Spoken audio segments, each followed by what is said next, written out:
नमस्कार जय जगन्नाथ। आज आउ एक ब्लॉग को आपण मानक स्वागत। आज आम बुलीजा माँ बालकुमारी मंदिर।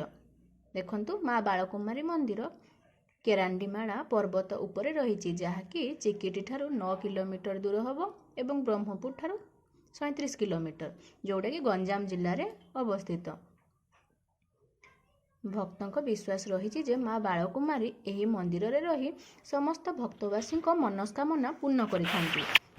माँ बालकुमारी मंदिर गंजाम जिलार एक प्रसिद्ध मंदिर भावे परिचित।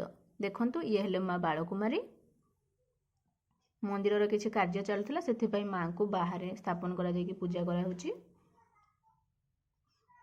एही मंदिर को पहुँचीबा को हेले 1240 पाहाच अतिक्रम करी माँ को दर्शन करिपारिबे। बालकुमारी हिल स्टेशन बनभोजी पाई बहुत जनाशुना।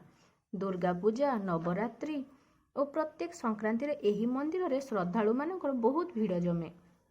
बालकुमारी मंदिरर पाददेश रे एक सुंदर शिव मंदिर रही एवं एक विशाल शिवलिंग मध्य रही।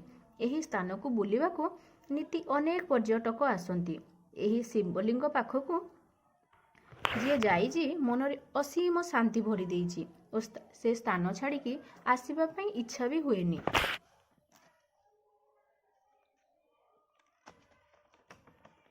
यहाँ बालकुमारी मंदिर उपर मु आपन को देखौछि। देखंतु से विशाल शिवलिंग, सेठी गोटे बड़ शिव मंदिर रही। देखंतु केते सुंदर होइछि से मंदिर। एठिकी जीवा पई हेले प्रतिदिन सकाळु 9टा रु संध्या 6टा पर्यंत एही मंदिर खोला रहे। प्रतिदिन जाइके आपण दर्शन करि परिबे।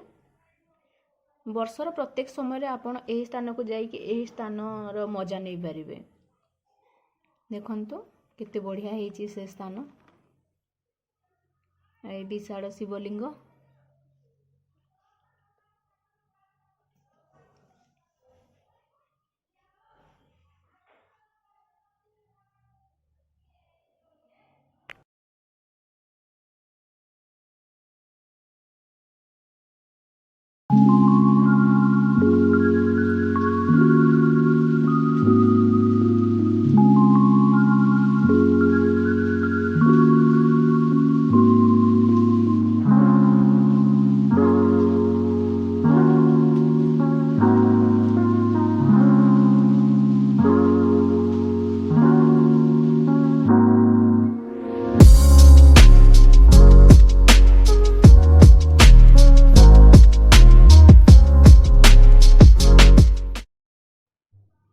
तो बुलिकी यही स्थानर मजा नेली। आपण माने भी थरे जाइकी से स्थानर मजा नियंतु।